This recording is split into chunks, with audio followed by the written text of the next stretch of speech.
Hello, नमस्कार दोस्तों। आपका एक बार फिर से ITI स्टडी चैनल में बहुत बहुत स्वागत। दोस्तों, किसी कारणवश में इतने दिन से कोई वीडियो नहीं बना पाया था, लेकिन आज से फिर अपन अपना जो नेक्स्ट टॉपिक जो बचे हुए हैं मैग्नेट में वो लेके आए हैं। तो अपन ज़्यादा टाइम नहीं लेते, शुरू करते हैं। अपना जो आज का जो टॉपिक है वो है मैग्नेटिक टर्म्स, यानी कि चुंबकीय पद कौन कौन से होते हैं। इसमें पहला है चुंबकीय क्षेत्र, मैग्नेटिक फील्ड। अब मैग्नेटिक फील्ड क्या होता है? चुंबकीय क्षेत्र के चारों ओर का वो क्षेत्र जिसके किसी बिंदु पर रखी गई चुंबकीय सुई एक निश्चित दिशा में ठहर जाती है, चुंबकीय क्षेत्र कहलाता है। यानी कि दोस्तों, इसका कहना है जैसे ये कोई मैग्नेट है, इसके चारों ओर का ये क्षेत्र, ये यानी कि चुंबकीय क्षेत्र के चारों ओर का वो क्षेत्र, ये कोई मैग्नेट है, इसके चारों ओर का वो क्षेत्र जिसके किसी भी बिंदु पर, मान लीजिए यहाँ पे कहीं पे, जैसे किसी भी बिंदु पर चुंबकीय सुई को अगर रख दिया जाए तो वो एक निश्चित दिशा में ठहर जाती हैं, वो उसका चुंबकीय क्षेत्र कहलाता है। अब यहाँ पे निश्चित दिशा से इसका मतलब ये नहीं कि अपन वो उत्तर दक्षिण दिशा में ठहरेगी। उत्तर दक्षिण दिशा में तो वो ठहरती है जिसको अपन ने बताया था। यदि कोई मैग्नेट है, इसका नॉर्थ पोल हो, इसको अगर स्वतंत्रता पूर्वक किसी धागे से बांध के लटका दिया जाए तो वो मैग्नेट उत्तर दक्षिण दिशा में ठहरता है।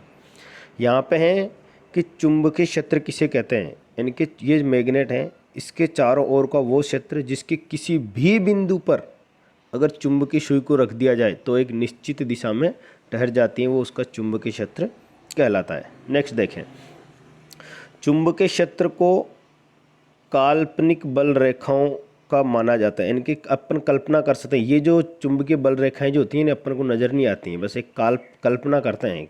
काल्पनिक बल रेखाओं को माना, चुंबकीय बल रेखा एक निष्कोण वक्र है जिसके किसी भी बिंदु पर अगर स्पर्श रेखा खींच दी जाए तो उसके चुंबकीय क्षेत्र की दिशा को प्रदर्शित करती है। यानी कि चुंबकीय, ये कोई मैग्नेट है, ये इसकी चुंबकीय,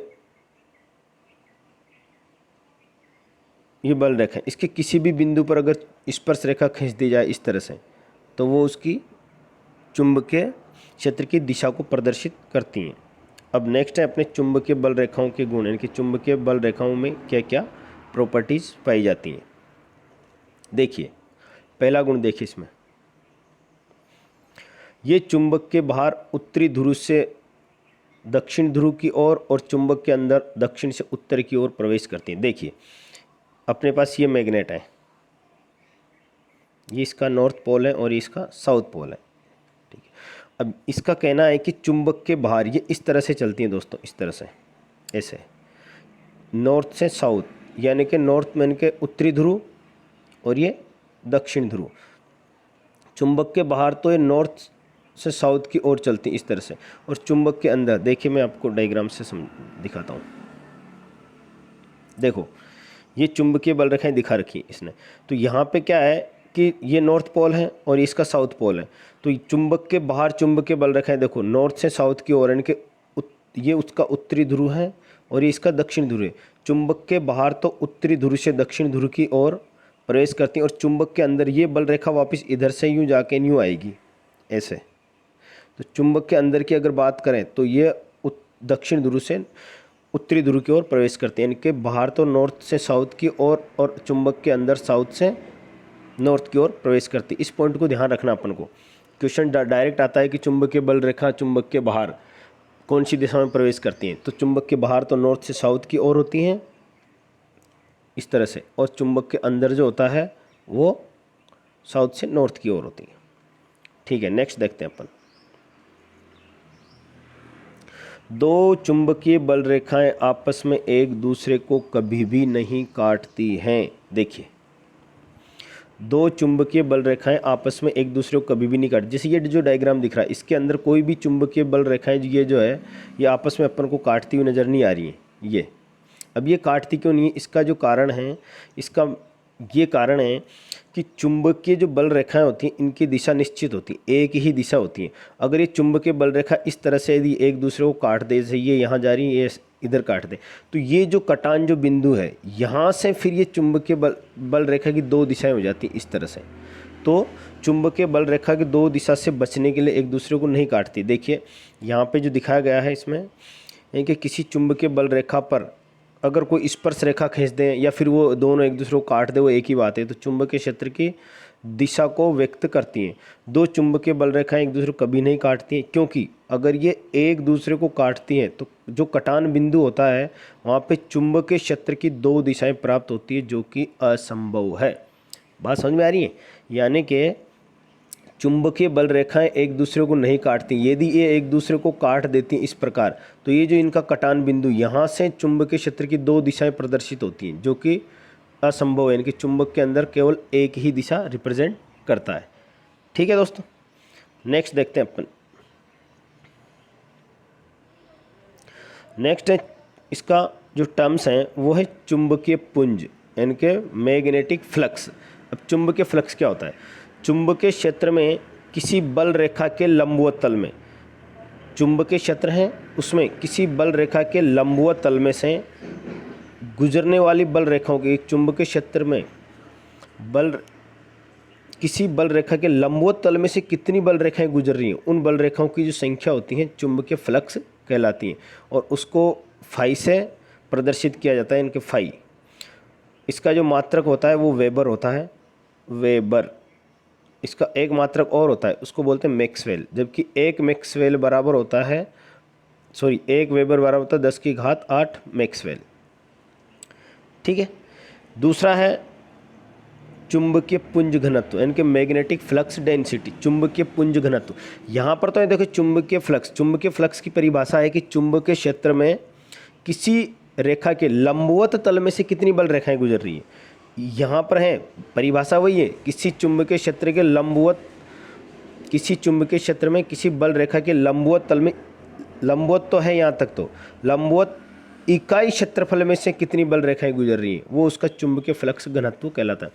यानी कि कोई चुंबकीय क्षेत्र है, उसकी बल रेखा के लंबवत तल में से कितनी बल रेखाएं गुजर रही हैं, ये तो है चुंबकीय फ्लक्स।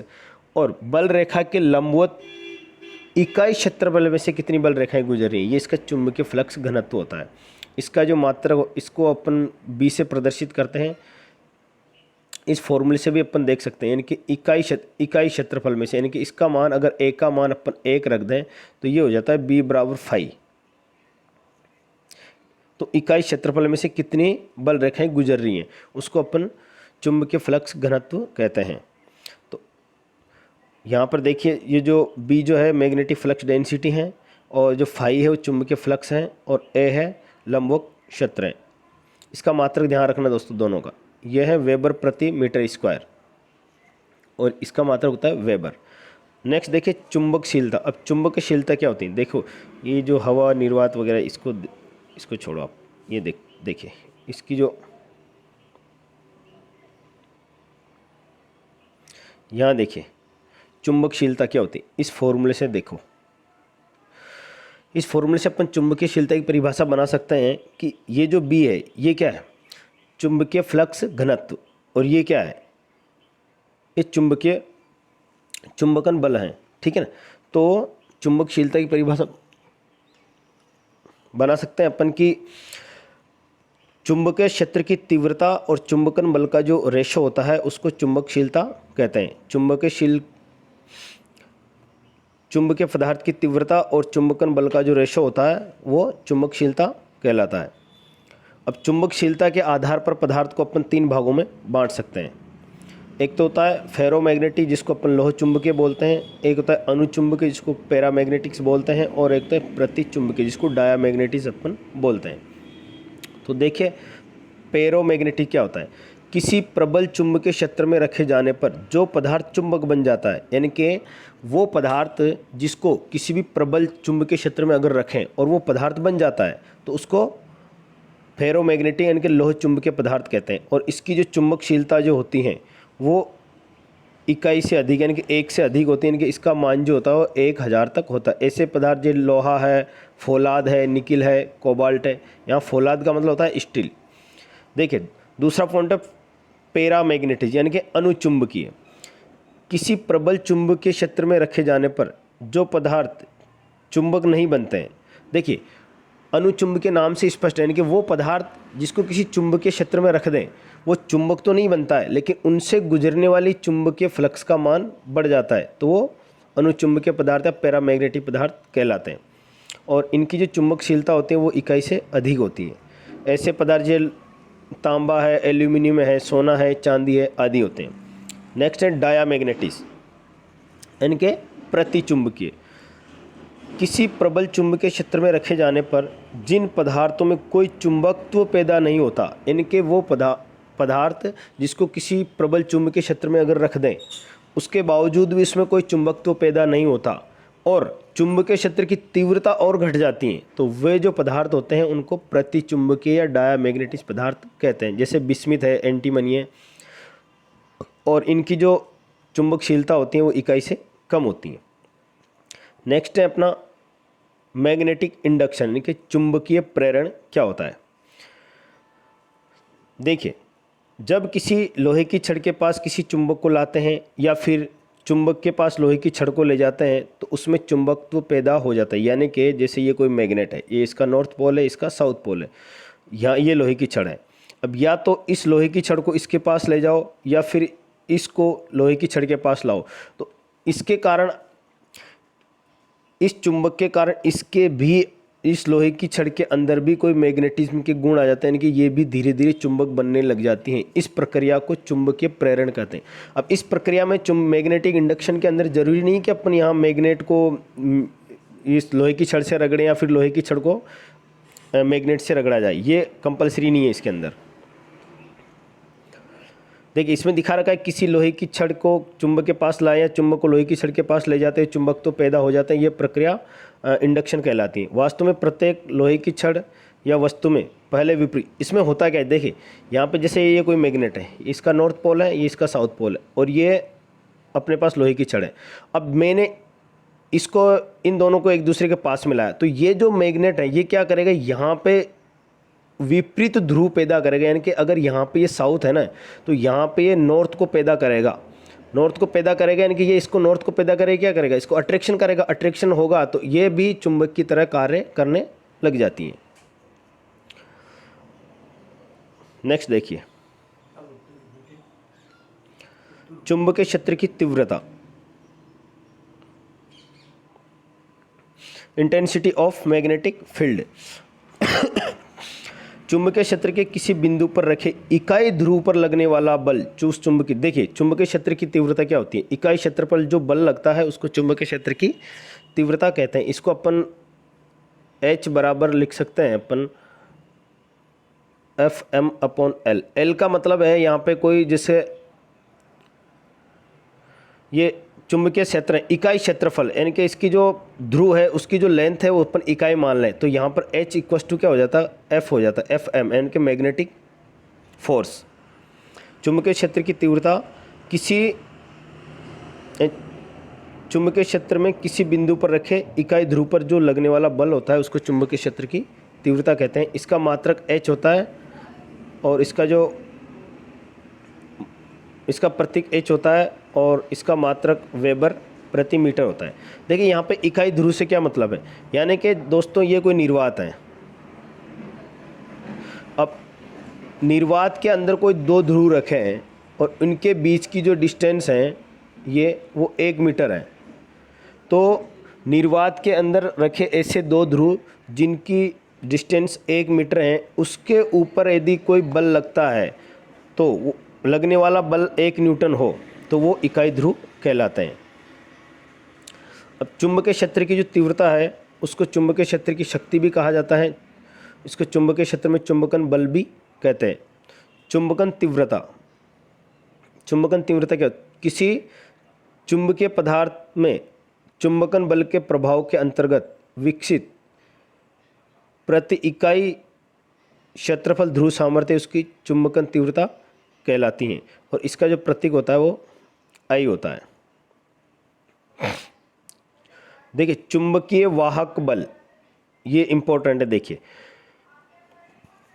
इसको यहाँ से याद रखना है अपन को। चुंबकीय सर्किट में चुंबकीय फ्लक्स स्थापित, यानी कि कोई मैग्नेटिक फील्ड है, चुंबकीय क्षेत्र है, उस चुंबकीय क्षेत्र में चुंबकीय फ्लक्स अपन को स्थापित करना है। उसके लिए जो अपन बल लगा रहे हैं उस बल को चुंबकीय विद्युत वाहक बल कहा जाता है। तो यहाँ पे अपन चुंबकीय विद्युत वाहक बल को Fm बराबर Ni लिख सकते हैं। यहाँ पे है N का मतलब है यहाँ पे नंबर ऑफ टर्न्स और I का मतलब है धारा। अब इसके अंदर एक चीज़ निकल के आती है, रिलेक्टेंस क्या होता है। जैसे अपने जो प्रतिरोध होता है, रेजिस्टेंस होता है, तो रेजिस्टेंस की परिभाषा होती है कि धारा के प्रवाह में उत्पन्न बाधा को प्रतिरोध कहते हैं। तो यहाँ पे रिलेक्टेंस क्या है?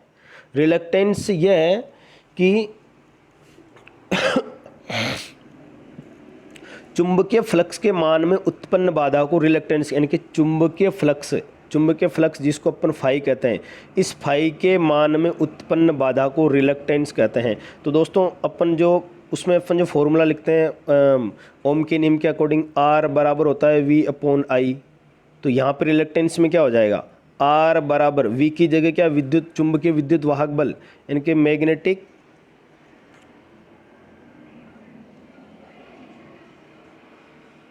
बल अपॉन फाई क्या है?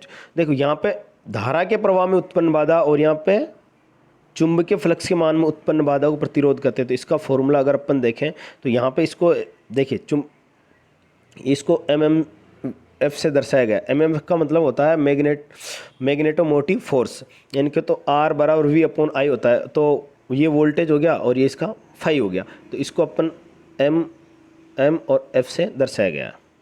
ठीक है, यहाँ पे R रिलेक्टेंस है और MF चुंबक विद्युत, फाई जो वो, उससे अपन इसको निकाल सकते हैं। देखिए नेक्स्ट जो इसका जो धारणा शक्ति है ये है। तो ये जो चीज़ें हैं दोस्तों, अपन नेक्स्ट टॉपिक हिस्टैरिसीस पढ़ेंगे, वो आगे मैं पढ़ाऊँगा। तो आज के लिए दोस्तों इतना ही काफ़ी है। और मेरे ख्याल से अब अपने जो इसमें मैग्नेट के अंदर 5-6 टॉपिक और बचे हैं, 2-3 दिन में कवर करवा देंगे। उसके बाद में अपन मैग्नेट से रिलेटेड जितने भी क्वेश्चंस आते हैं उनको करवाएंगे। दोस्तों यहाँ पे मैं अपने एक वैकेंसी आई हुई है इसमें विद्युत विभाग के अंदर निकली हुई है, यानी कि उसके अंदर जो अपने करीबन 1512 पदों को स्वीकृति दी है मुख्यमंत्री जी ने। तो आप लाइनमैन की तैयारी भी कर सकते हैं। इसके साथ साथ में अपन जो क्वेश्चन करवाएंगे उनको डेली प्रैक्टिस करना और वीडियो अधिक से अधिक देखना, और अपना जो वीडियो है वो अधिक से अधिक शेयर करें। धन्यवाद, थैंक यू।